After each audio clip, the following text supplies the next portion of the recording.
Bonjour tout le monde, je suis docteur Marie Roy-Biama. Je suis médecin qui exerce en France dans la région parisienne. Je vous souhaite la bienvenue au Connect Day Rwanda. Donc aujourd'hui, je vais vous parler de la gestion de l'épidémie du Covid-19 au Rwanda, qui s'inscrit dans un système sanitaire qui est parmi les meilleurs du continent. Et pour aller dans les détails, je vais vous faire un petit rappel du début de cette pandémie au Rwanda. Le patient zéro a été testé positif le 14 mars, une semaine après l'arrivée de Bombay.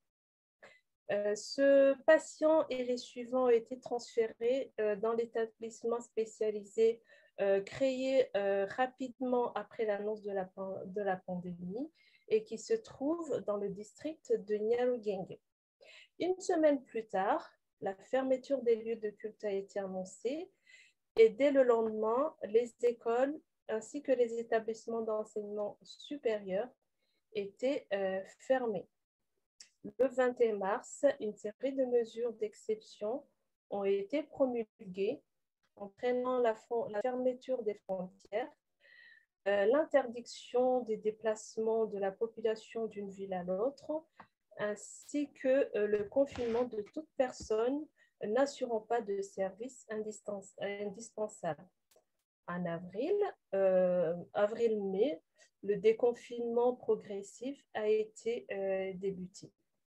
Pour un meilleur déconfinement, différentes mesures de lutte contre le Covid ont été mises en place, notamment le port obligatoire du masque, la distanciation sociale à 1 mètre, la prise de température à chaque accès des lieux publics, notamment les magasins, les marchés, les lieux administratifs, l'usage étendu des solutions hydroalcooliques ainsi que des lavabos à l'entrée des marchés. Donc, nous voyons sur cette photo la prise de température chez les élèves qui respectent la distanciation sociale. Là, nous voyons les lavabos avec toujours la distanciation, ainsi que les affiches de la campagne de lutte contre le Covid. Également, nous voyons devant les magasins les gens qui respectent la distanciation grâce au marquage sur le sol. Après toutes ces mesures, le Rwanda est considéré actuellement comme sûr en matière de prise en charge du Covid et en matière de santé en général. C'est grâce à cette rigueur que l'Institut Lovis Sydney en Australie vient de le classer à la première place africaine en termes de gestion de la pandémie de Covid-19 et placé à la 6e place sur le plan mondial. Et donc, depuis mars 2020, le Rwanda est un exemple dans la prise en charge de la pandémie. Et cela est le résultat de mesures drastiques mises en place depuis le début de la pandémie par le gouvernement et bien sûr suivies par le peuple qui a été caractérisé par la discipline.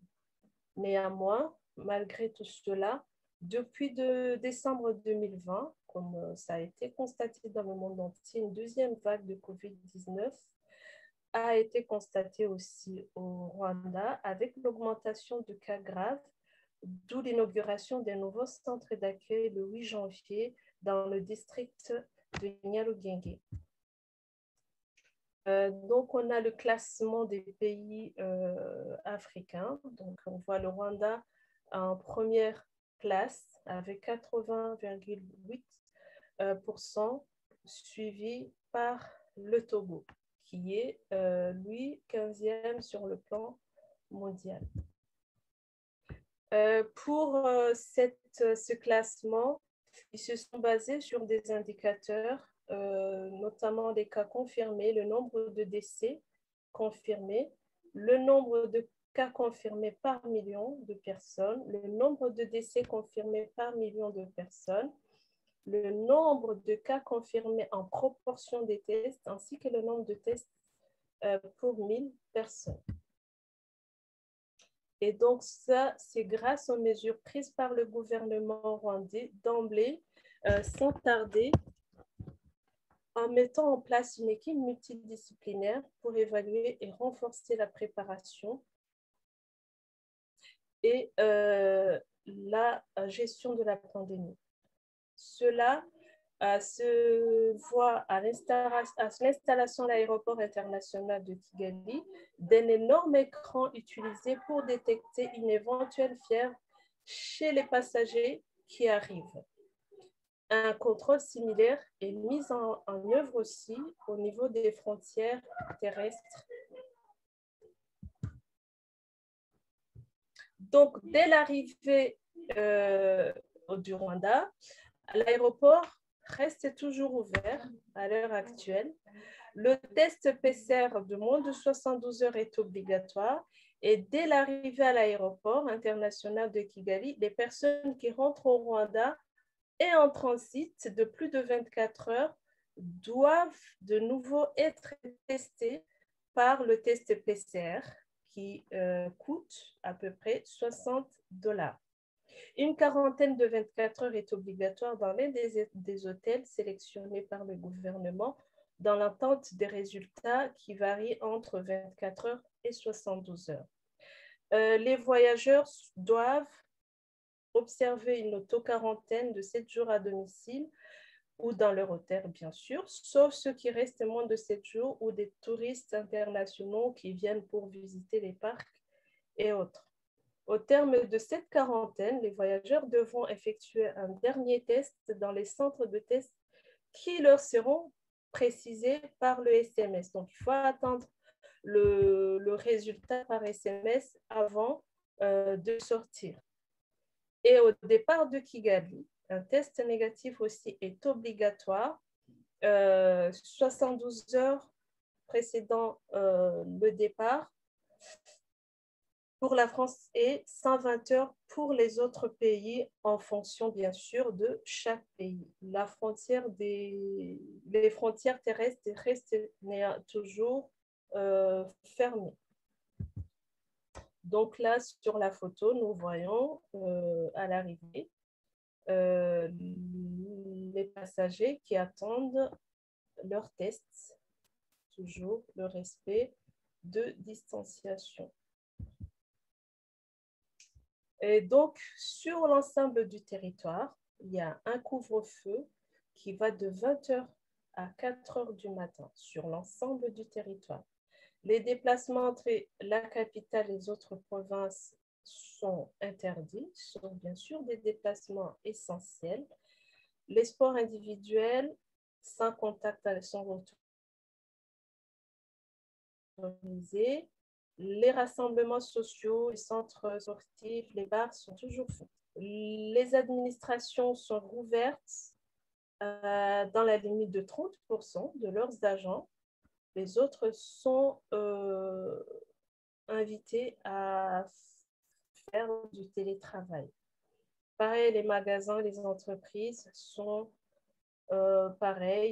appelés à n'utiliser que 30% de leur personnel. Les cafés, les restaurants peuvent accueillir des clients jusqu'à 18 heures, toujours dans les limites de 30% de la capacité d'accueil et peuvent offrir des plats à emporter jusqu'à 20 heures. Les transports publics reprennent leurs activités dans la limite de 75% de leur capacité de transport. Et bien sûr, toujours dans le respect des règles de distanciation sociale et du port du masque. Les écoles publiques et privées, les universités ont ouvert. Les cérémonies funéraires ne doivent pas excéder 20 personnes et les veillées funèbres pas plus de 10 personnes. Les cérémonies de mariage ne doivent pas excéder 20 personnes. Le tourisme à l'intérieur du pays, bien sûr, est autorisé sous condition de remplissage d'un formulaire pour pouvoir détecter les risques de contamination. Il faut toujours un test négatif et à n'importe quel moment, le test peut être demandé. Et donc, nous ne pouvons pas parler de la gestion de cette pandémie, bien sûr, sans parler de tests. Et je voulais vous parler un peu de la technique du pooling, qui est une technique qui permet d'optimiser les réactifs et les tests, car c'est des tests quand même qui sont chers.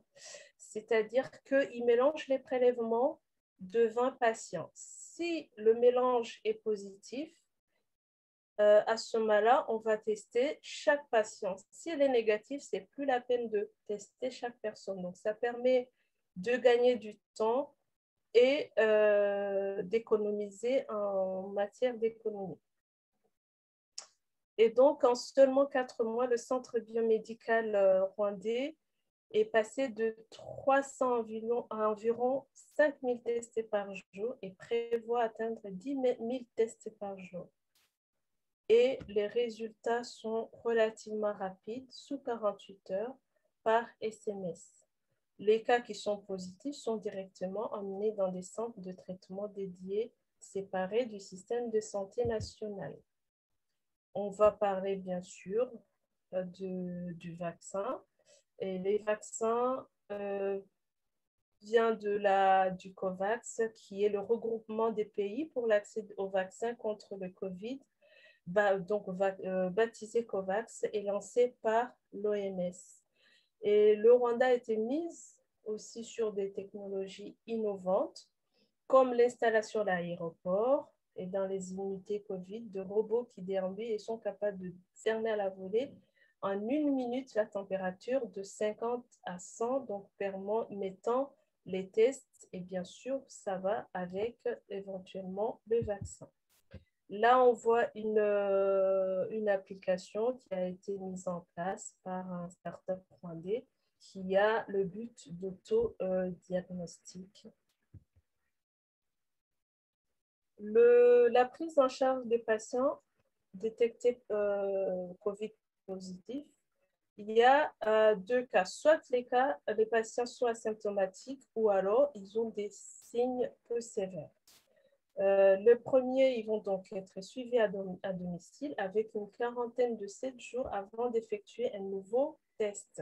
Si le test est de nouveau positif, la quarantaine est reconduite jusqu'à ce que le test, bien sûr, soit négatif. Les cas sévères sont pris en charge dans des unités COVID au nombre de 2 dans la capitale, ainsi que dans les hôpitaux provinciaux. La capacité de ces 2 centres sont de 83 lits, en sachant que les cas sévères sont d'emblée mis sous assistance respiratoire. Actuellement, le Rwanda dispose de 65 respirateurs à Kigali et 5 respirateurs par hôpital, dans les hôpitaux de district, on va dire. Donc, pour revenir au vaccin anti-Covid, la campagne de vaccination a débuté le vendredi 5 mars après la réception de 340 doses de vaccins via l'initiative de COVAX. Et c'est principalement le laboratoire AstraZeneca qui a donné 240 000 doses, ainsi que excusez-moi.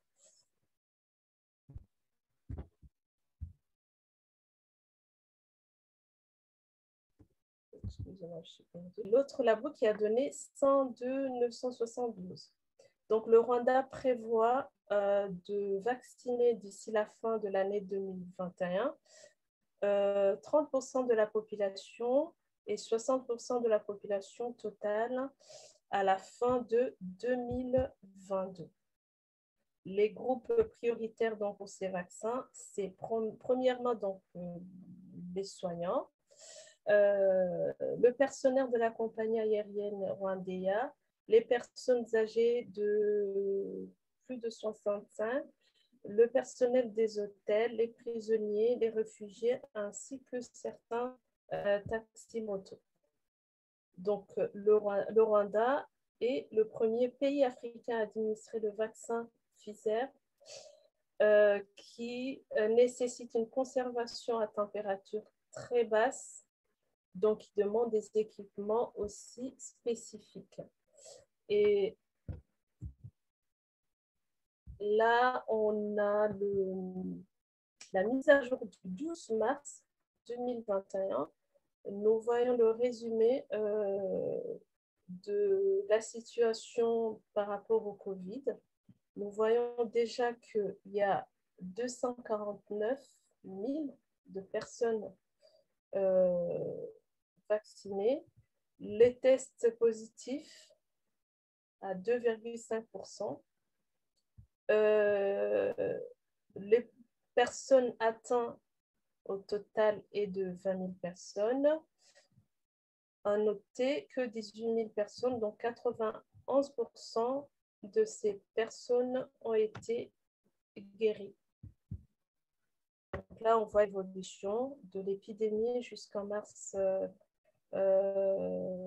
jusque ce mois-ci. Donc, on voit un rebond entre décembre et le mois de mars. Et nous avons notre président qui est en train de se faire vacciner. Donc, un remerciement au Connect Day qui permet à nos pays africains de se faire connaître et de valoriser leurs ressources cachées. Merci pour tout le monde.